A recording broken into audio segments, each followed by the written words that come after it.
Hypon Production. Tena upati mise Bosteri Kefi mafi wadiniko Hingirandi tau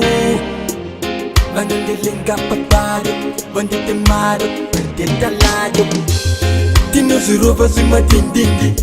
Friday Dindindi Kaponi Lerimu wazoni Oyo ane raifo Kuma dindindi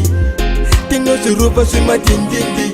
Sunday Dindindi Iwe kaponi Lerimu wazoni Oyo ane raifo Kuma dindindi Tapinda leti yengiri Takati chitindindi mukandiri Kuneva chada chipriteta iti maboda chacha imapatiri Matino shaura vuti ticha yaura Kwa haya makwikwi atinga shandura Yaone mashura ndana ngaji zarura Kutemo industry suta machua Tino zirova zima dindindi Friday dindindi Kaboni lerimu wazoni Oyo ane raifo kuma dindindi Tino zirova zima dindindi Sunday dindindi Iwe kaponi Lerimu wazoni Oyo ane raifo kuma dindindi Vabo Australia Jima predeta nyezo kandira mayenia Pavano terera neria Vanze zatiri kushanda mueria Kuteksi pa mesi na makwikwi Ii kunoku makwikwi Avangwe vakato kwita Ngoma pati isusu Tino zirova zima dindindi Friday dindindi Kaponi lerimu wazoni Oyo ane raifo kuma dindindi Tino zirova zima dindindi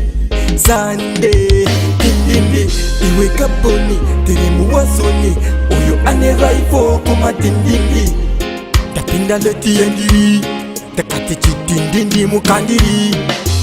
Kuneva chada chipriteta iti maboda chacha imapatiri Matino shaura vuti ticha yaura Kwa haya makwikwi atinga shandura Yaone mashura ndana ngaji zarura Kutemo industry suta machua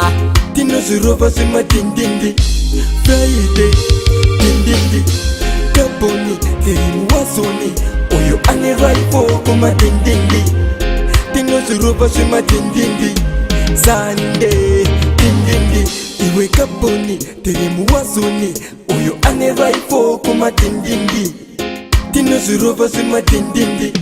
Friday dindindi Kaponi lerimu wazoni Oyo ane raifo kuma dindindi Tino zirova zima dindindi Sunday dindindi Iwe kaponi lerimu wazoni Oyo ane raifo kuma dindindi Tino zirova zima dindindi Any day dindindi Iwe kaponi lerimu wazoni Oyo ane raifo muma dindindi